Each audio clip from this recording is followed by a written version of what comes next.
ఇక మరి 90 ఇండ్లు వచ్చినాయి కప్పాడుకు. పైలట్ ప్రాజెక్ట్ కింద తీసుకోండు. ఎవరు? కప్పాడు, ఇబ్రాహీంపట్నం కప్పాడు గ్రామం, ఇబ్రాహీంపట్నం మండలమా?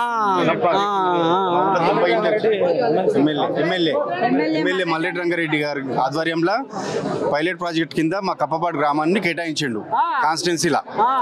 అయితే మాకు 92 ఇండ్లు మాకు శాంక్షన్ చేసిండు ఆల్రెడీ. ఇప్పుడు 50 ఇండ్లు బేస్మెంట్ లెవెల్ అయిపోయినాయి. ఇంకా మిగతా ఇండ్లు కూడా ఇప్పుడు ఇలా చెక్ వచ్చింది, ఈ ₹1,00,000 చెక్. ఈ ₹1,00,000 చెక్ చూసి మిగతా లబ్ధిదారులందరూ కూడా రేపటి నుంచి అందరూ షురూ చేస్తారు పనులు. మరి కాంగ్రెస్ కార్యకర్తలకే వచ్చినా నిజమే లబ్ధిదారులకు వచ్చినా? అందరు పేదలకు ఇల్లు లేని ప్రతి కుటుంబానికి వచ్చింది. పెంకల ఇళ్లకు రేకులు ఇల్లు ఉన్న వాళ్ళకి ఫస్ట్ ప్రిఫరెన్స్ ఇచ్చిర్రు. దాని ప్రకారమే ఆఫీసర్లు చేసిర్రు. పరుగు ఎవరం మీద పోతుంది. అయితే మీ దగ్గర తాత? మాది ఇబ్రాహీంపట్నం కప్పపాడు. ఇబ్రాహీంపట్నం మగోనివేనా? ఏంది మరి చెక్కులో నువ్వు కూడా ఉందా? నీ పాత్ర? మా పిల్లలే కాబట్టి ఇల్లులోకి ఇప్పించినాం. పాపం వాళ్ళు ఏం లేదు, భూమి లేదు, ఇల్లు లేదు. మాలరెడ్డి రంగారెడ్డి అన్న మాకు మంచి సహకారం ఇస్తుంది. రేవంత్ అన్న ఇట మంచి అభివృద్ధిలో ఉన్నాం.